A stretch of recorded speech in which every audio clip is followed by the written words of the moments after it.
Alhamdulillah. It's easy. Alhamdulillah, wassalatu wassalamu ala Rasulullah. So obviously we started off with Taharah.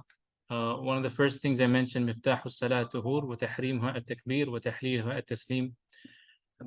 So the key to prayer is your purification, and obviously once you say Allahu Akbar at-takbir, everything that is halal becomes haram, and once you say taslim, everything that was haram in the prayer becomes halal again, and eating, sleeping, whatever you want to do becomes halal again.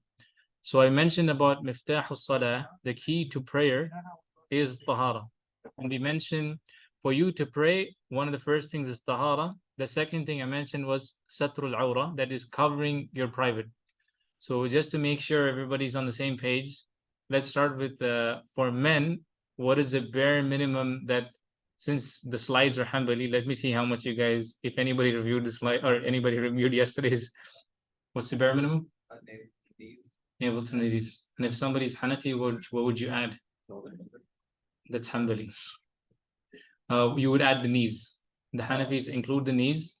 The navel is not counted, so basically navel and below. So the Hanbalis, especially Imam Ahmed, to be very precise, if they had the ability to cover, they would cover the shoulders also. So navel to knees is what everybody agrees upon. So this is male.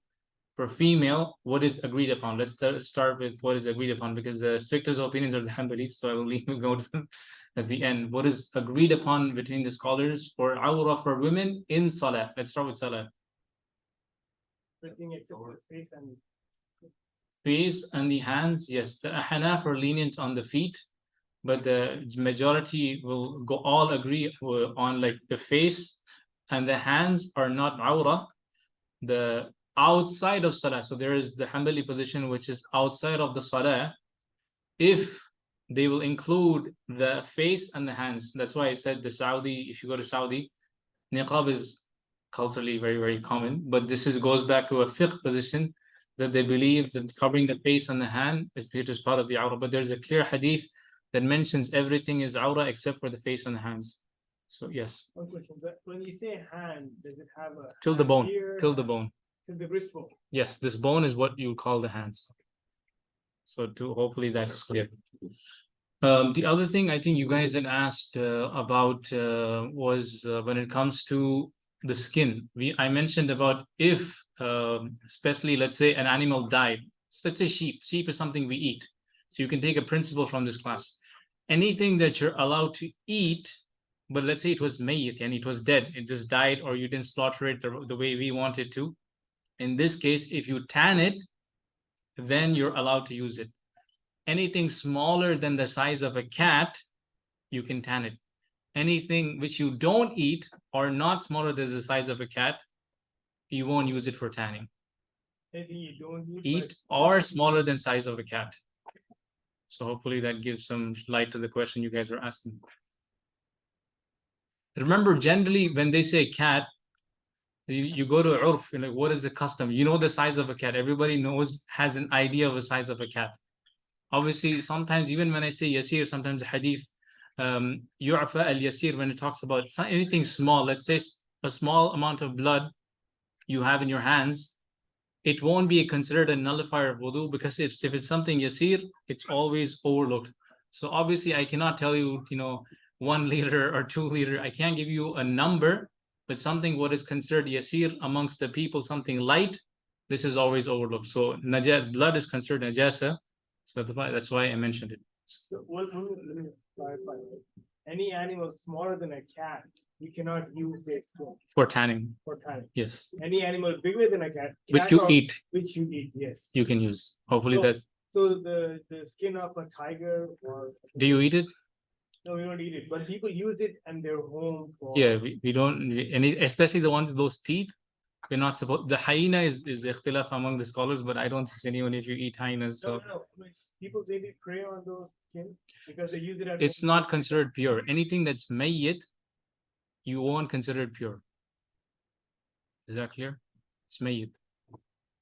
Yes. Blood in general. General blood is najasa. So that's why, obviously, like I said, I think most of you, even me, if you have a scratch, there's a good chance you would have had a scratch and you're still praying. Anything yasir anything that is small is always overlooked. Okay, so inshallah, the last time we spoke about, oh, nothing is seen here. Okay. Yeah, do you want to just, let me just, all right, so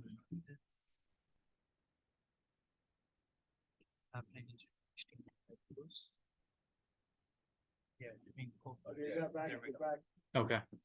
So the last time we spoke about furud, wajibat, shurut, and sunan. I think shurut I've already covered, niyyah, and I told about removing anything that is, so let's say you have nail polish, you have to remove it. I'm not talking about this, whatever breathers or whatever they call it nowadays. Anything that does not let, paint is a good example. So if you're a painter, you want to make sure you remove it because the water has to touch. So izalatu ma yamna'u al-wusul. Tamyiz wal aql. Tamyiz is somebody has to reach the age of 7. Typically, that is what you would consider somebody is, it's a condition for his wudu to be valid. And I mentioned the hadith, the pen is lifted on 3.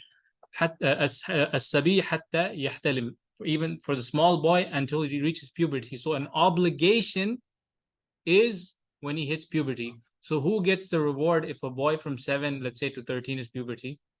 It's the parents who are actually commanding him to pray. They get the reward. Let's say they even take him to Hajj or Umrah. It's the parents who get the reward.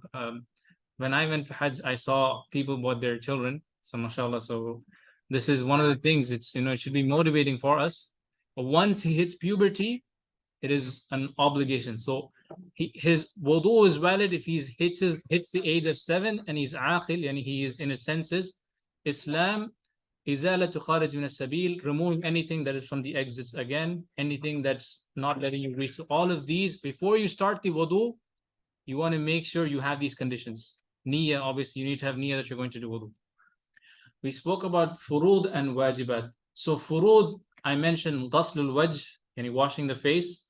Ghaslul yadayn, this is from here up to al-marafiq, till the elbows, including the elbows.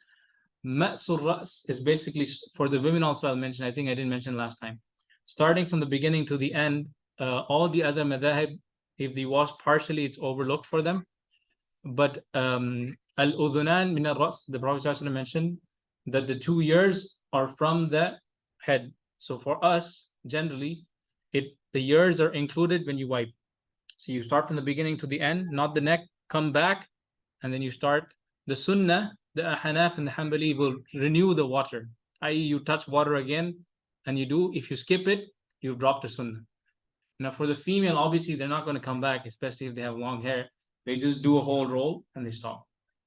Is that clear for male and female? Male, obviously you can go back and forth. What all agree upon is partial. The Hanbalis will go back and forth. Inshallah, can I move forward?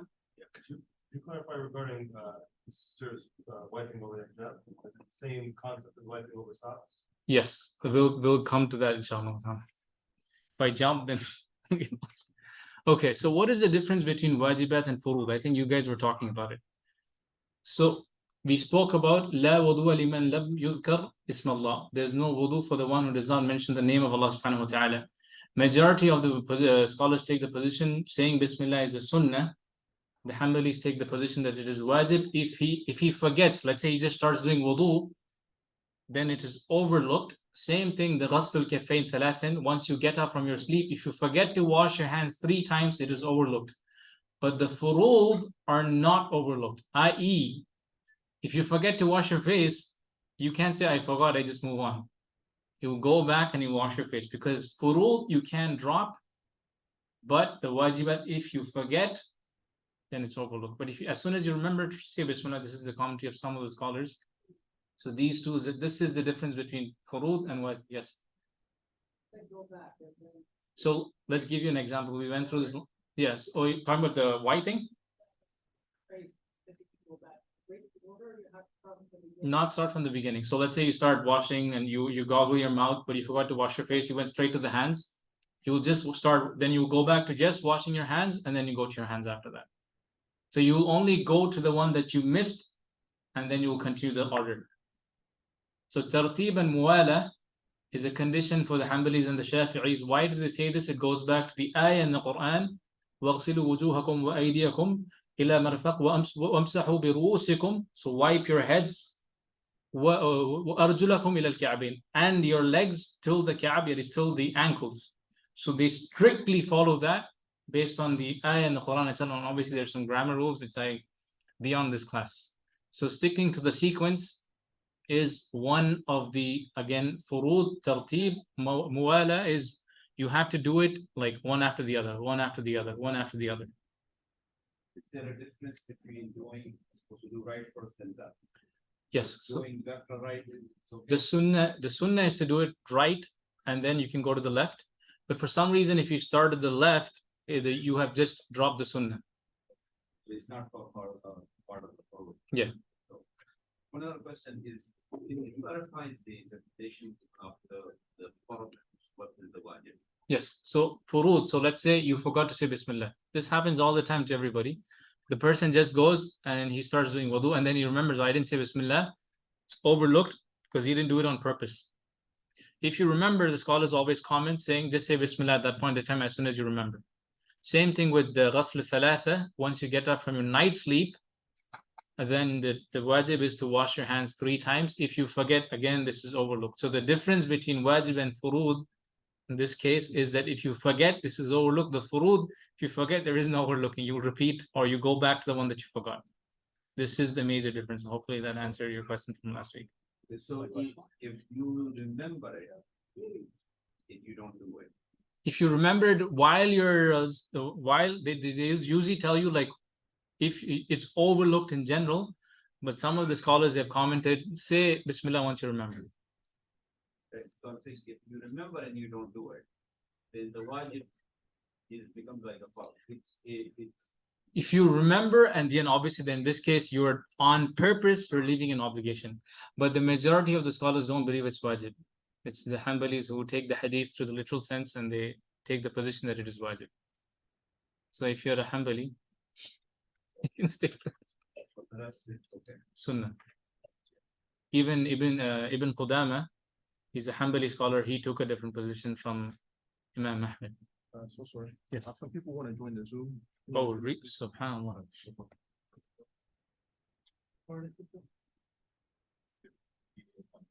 Oh yeah, that's what I should do.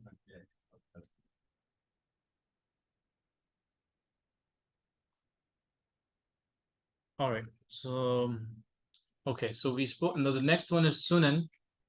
So what is expected out of you is to wash 1 time is bare minimum. Okay. So let me just siwak. لولا أن أشق على أمتي لأمرت بالسواك عند كل صلاة. If it was not a difficulty upon my ummah, I would have commanded them to use siwak for every salah. In another narration, for every wudu. But because it was not a command, here he says, if it was not a difficulty upon my ummah, the scholars tell you like this is a sunnah. So using siwak for every salah or using siwak in general is a sunnah. The next one is tartib al-fard al-wahid. Oh yeah, can you guys just confirm on the chat if you guys can see it? Or is on Zoom? Is that okay? Tartib al-fard al-wahid, you asked this question, right to left is a sunnah. Tathlith is a sunnah, i.e. doing it 3 times is a sunnah. So if you did it 2 times, no problem. If you the bare minimum, you have to do it once. That obviously it's understood. But doing it 3 times is a sunnah. So if you wash your face 3 times, is a sunnah. The other one is al-dhikr al-warid ba'da ashhadu an la, after you finish your wudu, any sort of dhikr that you have from the sunnah is again a sunnah. Ghasl al-kaffayn. So when you start your wudu, after you say Bismillah, let's say you didn't wash your hands, you went straight to gargling your mouth, it's a sunnah. Yeah, let's say a regular time. I'm not talking about getting up from your night sleep. This is again a sunnah. Hopefully that clarifies the wudu section. You can miss after you've got up and everything. Yeah, you don't have to. Yes, you can go straight to washing your.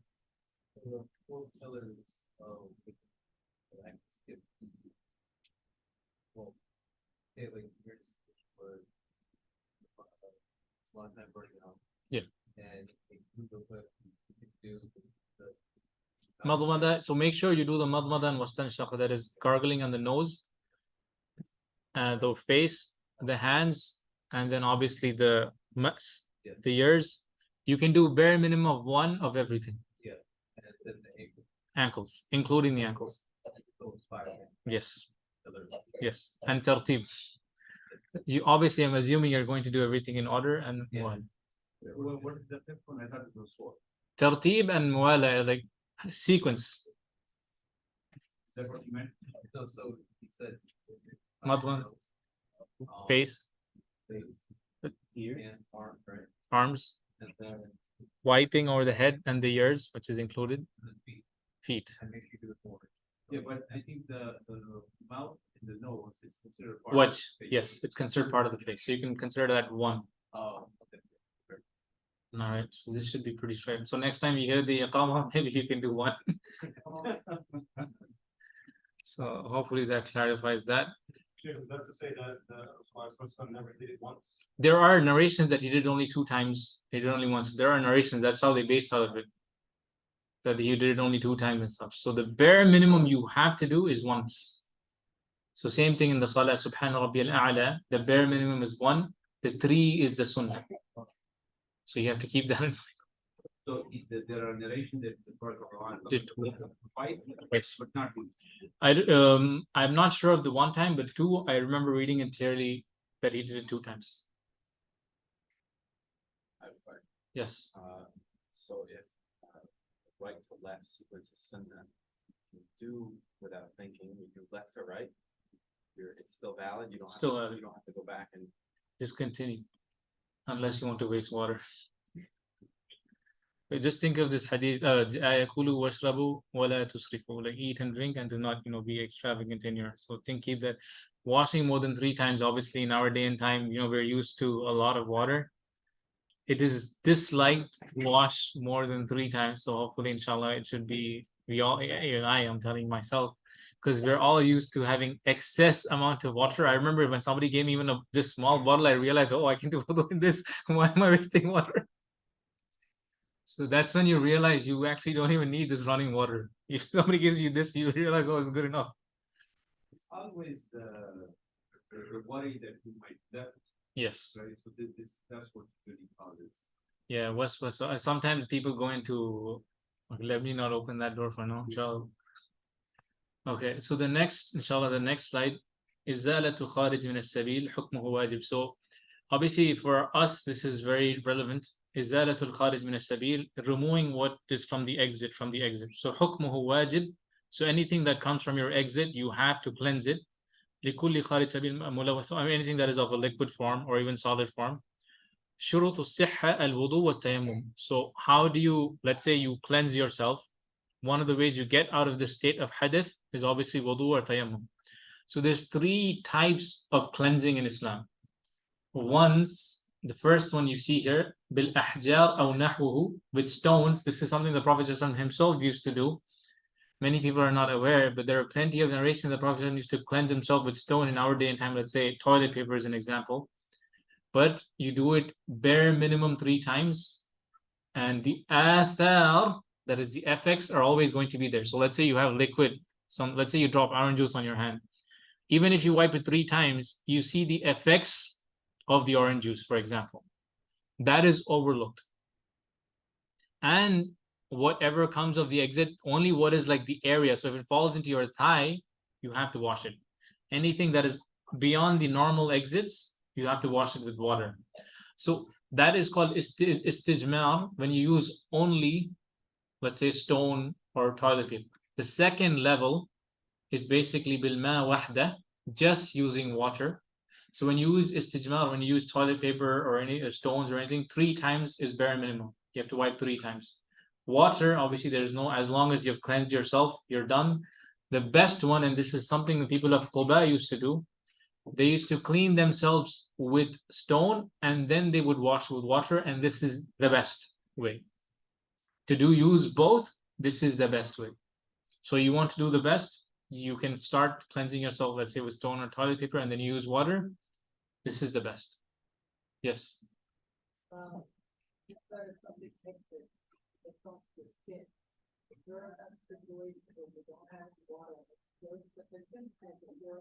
So I'll give you a very practical thing. So something fell on your thigh, okay, while you're in the bathroom, and it was impurity. Obviously, you don't have, let's say you ran out of water. So you are allowed to wipe it dry because, as I mentioned last time, najasa does not go from one dry body to another dry body. So you can wipe it dry and you can go get water and just cleanse it with water once again. Does that hopefully answer your question? Tayammum?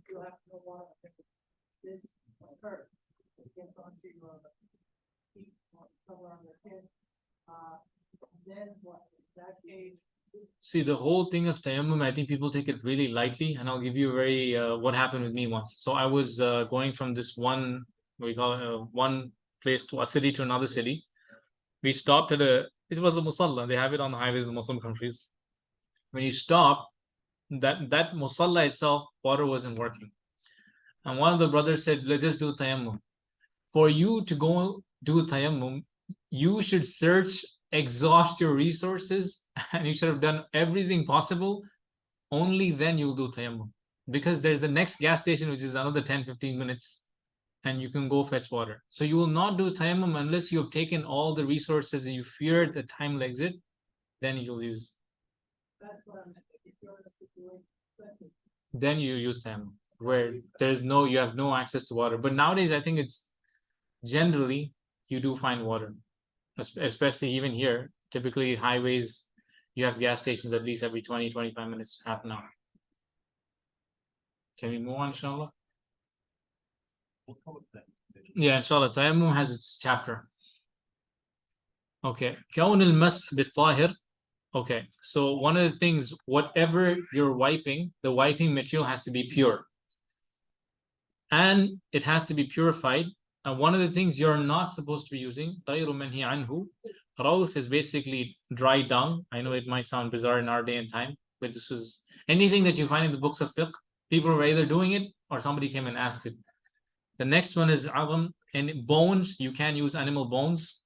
Muhtaram, anything that is respected. So you cannot take a book that is meant for reading, which is supposed to be respected, to clean yourself, saying that this is paper, so it applies the condition. So all these three things you're not supposed to do. So another thing you have to take into condition, عدم التجاوز الخارج محل العادة. As I mentioned, only what is the norm, like the exit areas, is what you can wipe. So anything that goes outside, you have to use water. Hopefully that. ثلاث مساحات مع حصول الإلقاء. The bare minimum you have to do is 3 wipes. I'll give you a situation because I noticed this. I knew some of the brothers. They would wet, let's say wet wipes in our day and time. So they would wet the toilet paper and they would clean themselves. I saw it because they were using their urinals. This is still considered istijmar. The scholars still consider this istijmar. You still have to do 3 if you're going to use, even if it's considered wet wipes. Does that answer this question? I'm just giving you scenarios that I've seen myself. Wet wipes is not considered water by end of the day. You still have to do 3 bare minimum. Yeah, that is a different topic. If you're 100% confident that it's not going to spill on you, is still there is karaha, is disliked, because there's difference of opinions among the scholars. But let's just say I take a middle approach to it. Generally, it is karaha. If you know if it's going to fall on your clothes, then you can't. Because one of the 2 things that the people were tortured in the grave was that the person was not careful with his urine and the other one was doing namima. So you want to be, because your wudu won't be valid if your clothes still have impurity on. This is again a condition for your salah. Even if it dries up, unless you're a Hanafi. What's namima? Tail carrying. All right. So the Hanafi, The Malikis. if it dries up, is it okay? The Malikis if it dries up in the sun, they consider it okay. The Malikis overlook the dry if once it dries up. I mean, I would say don't take this approach, even if you're a Hanafi. Just wash it. It's not too hard. No, yeah, I was not aware. Yeah. In the sun, I think they like to specify. But the Malikis, I think in general, if it dries up. All right. Okay, adab al-qada what time is 9:30 here? Inshallah, today I'll try to finish by 9:10. Last time I think I really pushed it. Yes. It's like, so it's paper stone only, what situation would that be fine? Paper and stone. Right there, that should, This one here. the top left. Here? Like, when would that be? I thought you always use it, or what? No. So by the way, some scholars do take that position. If there's water, then don't use. But generally, there's narrations that we have that the Prophet himself used to clean with stone. So I don't know why you would be super strict. But remember, the Muslim culture is used to using water. So obviously, you don't want to go one level lower. You want to either go up or at least stay at the same level. So But- like in the bathrooms over here, there is water. Yeah, if you have water, just There is no water you can carry inside of the bathroom. It's very difficult sometimes. you can still carry. But let's just say if you have to, you're in a situation where you have to clean yourself with toilet paper, the bare minimum is 3 times. And by the way, when I say bare minimum, if you are sure that you're clean, only then it becomes 3. If you know it's still not clean, you keep cleaning, and it's odd number. You have to finish with an odd number. This is another one. Util. Person has to do it with end with an odd number. Hopefully, yes. Yes. So the toilet doesn't necessarily have to be wet. The toilet paper does not necessarily have to be wet, by the way, and even if you use wet wipe, it's considered just as istijmar, like as though using regular toilet paper. Obviously, it does a better job, but it's still considered a part of istijmar, i.e., it's still considered like using regular stone or toilet paper. Yeah, but this does not mean you still do istinja afterwards, right? So if you're the so that's no, let me explain it. Istijmar is, let's say you're doing only stones or toilet paper. Right. So if you're going to do that, and I mentioned the athar is going to be left, this is where it's overlooked. The best is if you use toilet paper and water. This is the best, and this is the recommended. Then obviously that another one that you can use is just water, which is what the most of the Muslim countries today do. The lowest level, which is the bare minimum you have to do if you're going to use just toilet paper, just i.e. dry wipes, then this is permissible, but like I said, you have to be clean, and what is overlooked is the athar is overlooked. Did I make sense to you? So the istinja is then Is the middle level, let's say level 2. The best it's would not needed at that point. I mean. it's Yes. that, But if you don't, then the bare minimum would be, some scholars will take the position that if there's water, then use water, and they will make it an obligation. But generally, the hadith and narrations don't talk about it. I mean, at least, like I said, there are scholars who do the position if there is water, then they would tell you to use water. But generally, the narrations clearly talk about using stones itself. Making a shower, it's not to go through the The tartib has to be done. shower. Yes. So Unless you're doing ghusl, that's another topic I don't want to go into. Inshallah, we'll cover that. But tartib has to be done.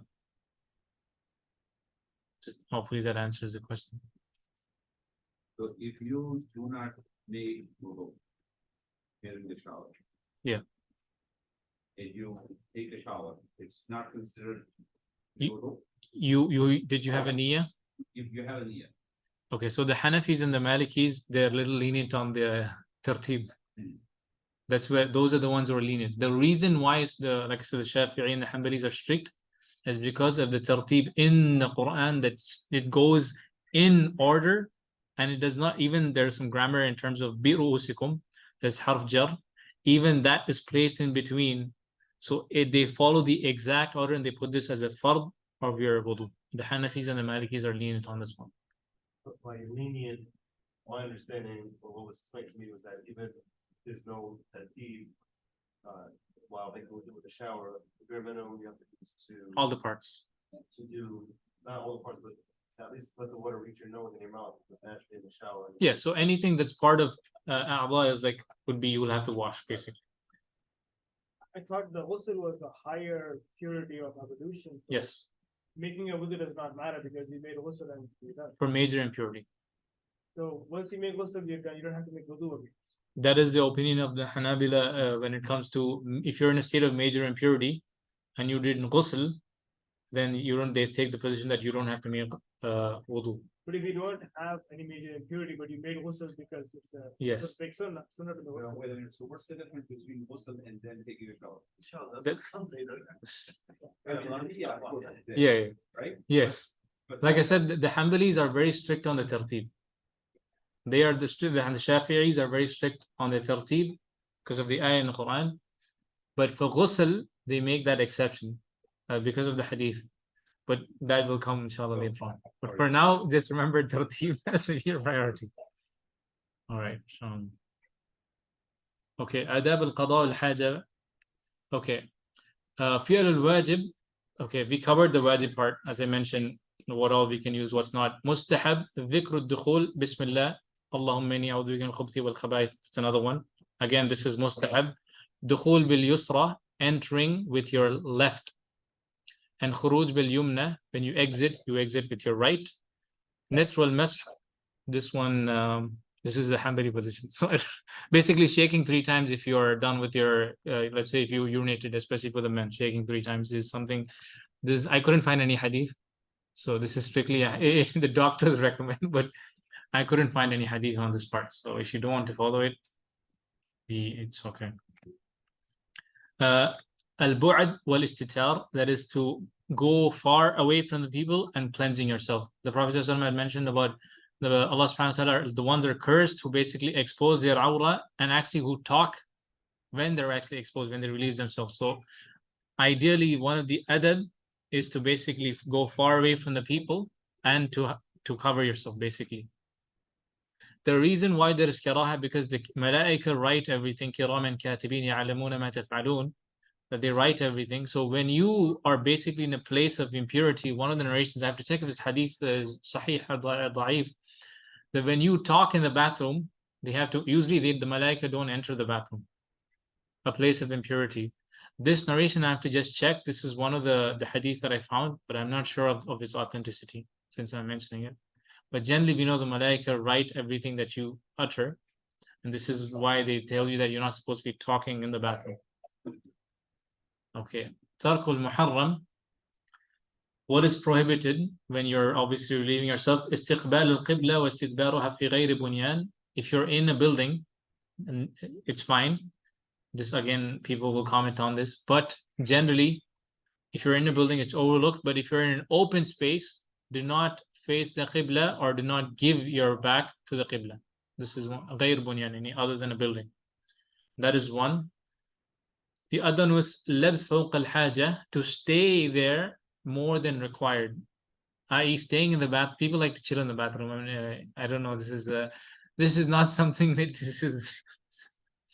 The other one is bawl fi mahalli yu'dhi an-nas, urinating in a place. The hadith itself talks about 3 particular places. One is to urinate in any water, at-tariq, and the last one is the shade, dhil. 3 places this hadith definitely mentions, but anything that harms the people in general. So if you're going to a place where people take shade, you're not supposed. This is again a prohibition. The last one, that is makruh, ad-dukhul bima fihi dhikrullah. So any sort of dhikr you should not be making in the bathroom. I made the exception when we were going to do Bismillah last time. Al-kalam fihi, this is disliked, which I just mentioned right now.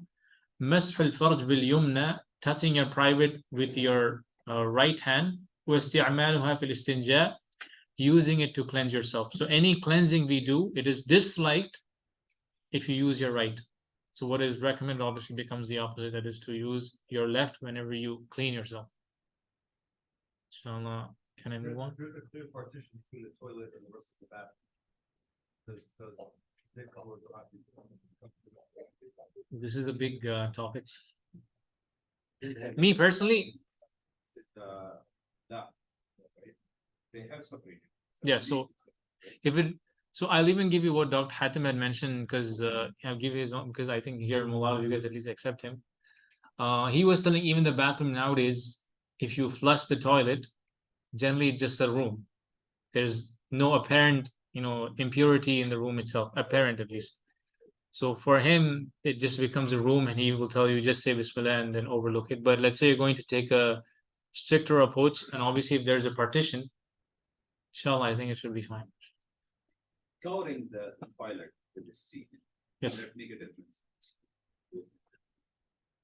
Well, I didn't understand the question, I so mean, covering the toilet with the seat, right? Which really that- yes.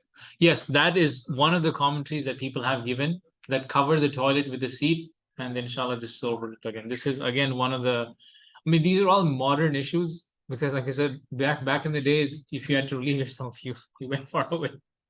In general, yes, that is another commentary that people say that if you close the toilet seat, again, this is overlooked, closing the bathroom and all these things, there's certain things that they recommend to do, but I think from a construction perspective, they tell you keep the door open or you run the fan. So run the fan, I guess, if you're in your house. Not his bathrooms are inside everybody's bedrooms. So this is another one. Shall we go on to the next slide, inshallah? I have another 9 minutes. Okay, this is the most controversial one. The socks. Don't, especially in this masjid. I will mention a huge spectrum of opinions, so at least you can attack me. A'da al-wudu. So generally this covers khimar also. So anything that's makshufa, that is exposed, i.e. you will wash. The other one is alayha ha'il mimma yajuz mashuhu, anything that is covered. So there's covered, one of the things we cover is obviously our socks, and the other one, when do we typically cover our hands, is if you have a fracture or you have an injury. I'll give you the mu'tamad, which is very strict. I don't know if any of you will ever follow it. And I'll give the modern fatwa because I spoke to the Shaykh also. He tells me that he was also telling me the yufta bihi, what is given, the fatwa that is given nowadays is more of a lenient, otherwise people will just not pray at all. So let's start with al-khuf and jawrab, starting with the socks, or let's say the leather socks, whatever you want to call it. So the most, let's say the lenient opinion, let's start with the lowest level. One of the, so the reason why is, let's say Saudi Arabia likes to follow a lot of Ibn Taymiyyah's opinion. And Ibn Taymiyyah is lenient on this, particularly this opinion. Lighter socks, he allows them. I think today many of you guys at least wear the lighter socks. If not thick enough, most of you wear the lighter socks. This is one of the things that Ibn Taymiyyah allows, and this is the position of a lot of scholars in Saudi. They adopted Ibn Taymiyyah's position. So this is where the mash is allowed. The other one is khimar, and the most strictest is, I think, Deoband. They have a certain socks, they call it the wudu socks. Hanbalis are somewhere in between. It's not that strict that the socks has to be able to walk and those details. But generally, anything where the skin color should not be seen, that's agreed upon by all. Because once your skin color is seen, it's not really a sock. Same for your clothes. You can't, if your skin color is seen, you're not covering your awrah at that point. So this has to be the bare minimum you want to do. We'll cover that. So imamatul rajul, imama is basically the headgear. You're allowed to wipe over your head. And jabira is basically, the, what do you call it in English? The cast, I guess. Cast is basically when you have a fracture. So these are the things you can wipe over. So if you have a khimar for the women, if you have imama for the man, the khimar, like back in the days, and here nowadays, I mean, it's pretty, this is very like a hat like this. So this one is not khimar. But no. This one's just a kufi. This one you can take it off. So khuf and jarab, these are the ones you can wipe over. So there are certain things you have to follow whenever you wipe. So this is where we'll go into details. Shurutul mash, when can you wipe? The conditions for you to wipe. Labsuhu ala tahara kamila. So this is where you have to put on the socks in a state of impurity. We'll start with the socks first. I.e., people, a lot of brothers, I don't know if they know this, you cannot wipe over the socks if you didn't put it on in a state of impurity. This is a condition for you to wipe. You have to adkhalahuma ala tahiratan. The Prophet mentioned, I had actually put both of them in a state of purity. So let me give you a wild example so that it'll be easy for you to understand. Let's say you are doing wudu, you washed your feet, and then you put on the socks. Just one. You wash your other feet, you put on the other socks. Can you wipe? Why? Exactly. So when he completed his wudu, his socks is already worn on the other one. So you want to wear it in a state of purity only, then you can wipe. Purity doesn't mean full wudu, or just- Full wudu. Oh, okay. You have to put it on in a state of full wudu, then you can wipe over the socks. Okay. This is a condition. So كونه ثابت ساتر, and it has to be firm. It shouldn't be a sock that's dropping. So in our day and time, so محل الفرق, what is this? You know the socks a lot of the young kids like to wear that goes below the ankle? You can wipe over them. You can, You can't. you cannot. Yes. You cannot, because it's not even covering the bare minimum of the ankle. And it has to be firm. Those socks usually come down. So if it comes down, let's say your regular socks, if it comes down, it has already been exposed. That's another huge topic. But let's just say if the bare minimum you want to do is at least have it above the ankle and firm. This is another one. And for imama, ma jarrat ba'ada. So back in the days, they would wear the imama, they would even cover the ears, the old one, what is considered the norm. Today, I don't think anyone of you guys are wearing the imama, or at least not here. Maybe even in Afghanistan, I've never seen anybody wear it like to the ears and stuff. Al-khimar, midaru tahta al-halq. It has to be lower, like this basically. So she has to cover this. It has to be lower for her to wipe over the head, like how you regularly wear a khimar generally. And the last one, Jabira, this is, as I mentioned, is the one that is, I doubt any of you guys will wear a cast in a state of wudu, because there's a good chance you were playing soccer and you didn't have wudu. So if you were a pure Hanbali, I will tell you what you'll have to do first, because this is a Hanbali class. And then I'll comment on the modern fatwa, because it's very difficult to follow this. So the Hanbalis, if you're doing, let's say you have a cast here, and obviously you didn't wear your cast in a state of wudu. So while you're doing wudu, just for this part, they will tell you do tayammum, and the rest just wash. This is the mu'tamad, this is the Imam Ahmad's opinion. The modern fatwa, they'll just tell you just wipe over the part that's actually covered. And that's what I think most of you guys might be doing. What's the cast? I Yeah. thought a cast was, your hand is broken and then you put a cast. Yeah. That's not what he means. No, what I mean, like the whole covering, the white, the what do you call it? Imagine a burn, people will wrap it. You wrap it, any sort of wrapping that you have. When you have a fracture, any of those things. So the relied upon opinion among the Hanbalis will tell you that he has to do tayammum because he did not wear it in a state of wudu.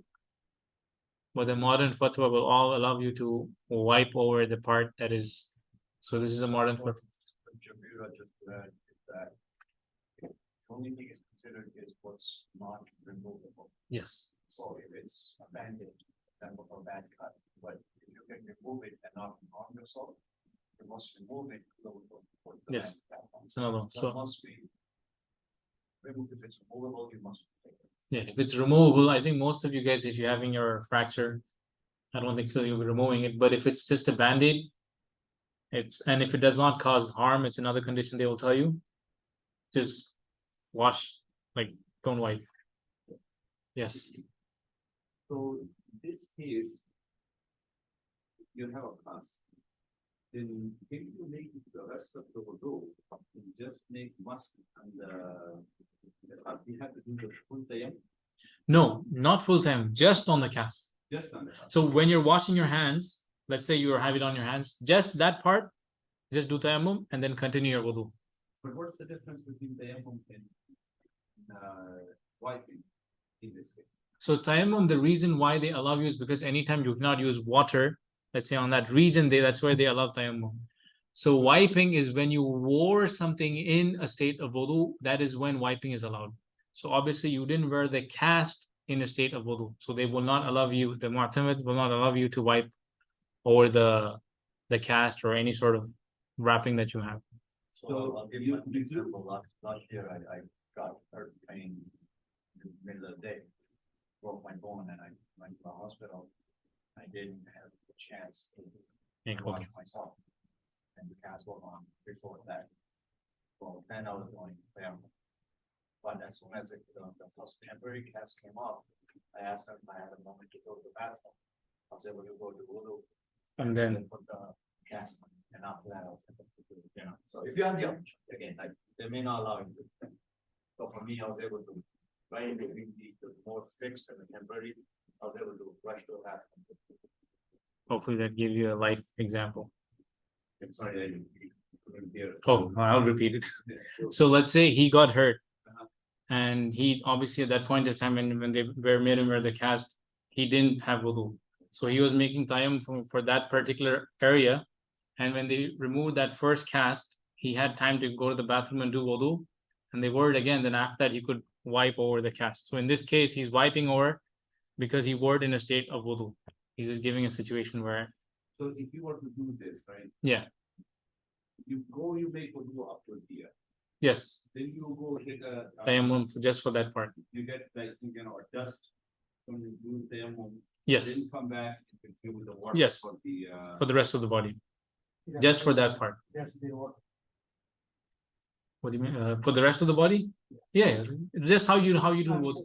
So when you do the tayammum, you have to stop and Yes, do the tayammum. just for that part. And then go back and. To your wudu. finish Whatever you. Yes. This is why I'm telling you it's a very not an easy fatwa to follow. So a lot of the modern scholars took the position that let him wipe over the socks. I mean the band or whatever covering he has. So this is at least one of the teachers. I mean, obviously these are people on the phone saying, okay, do it. So that's why I'm giving you the modern fatwas. So usually I try to give you a spectrum.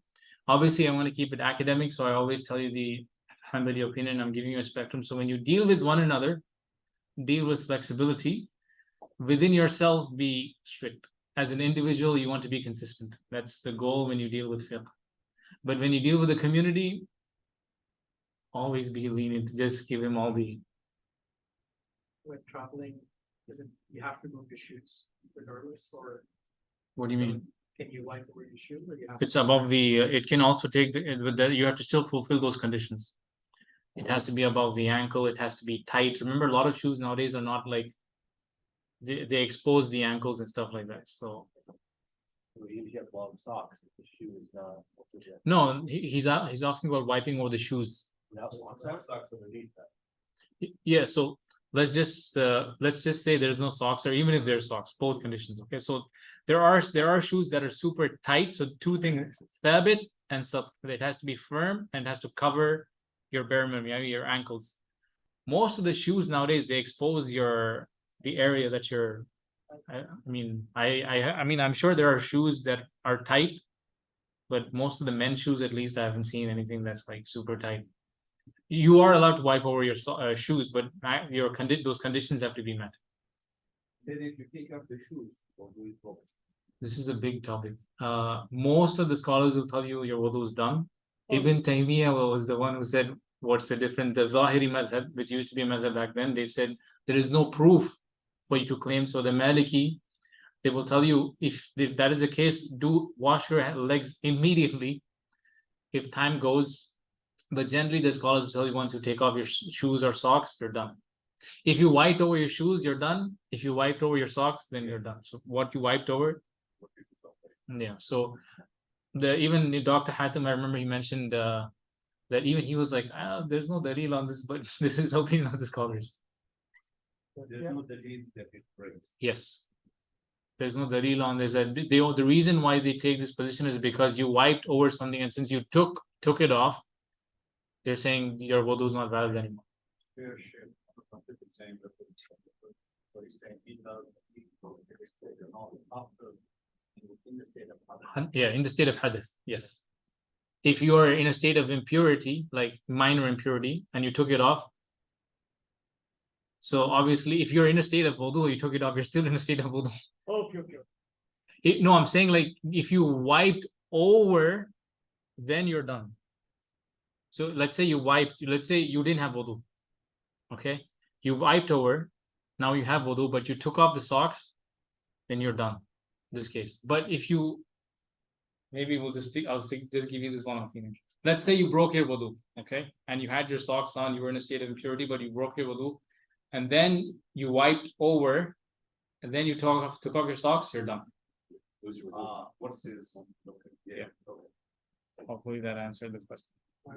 So if you make wudu and wipe over your sock, you put your shoes on.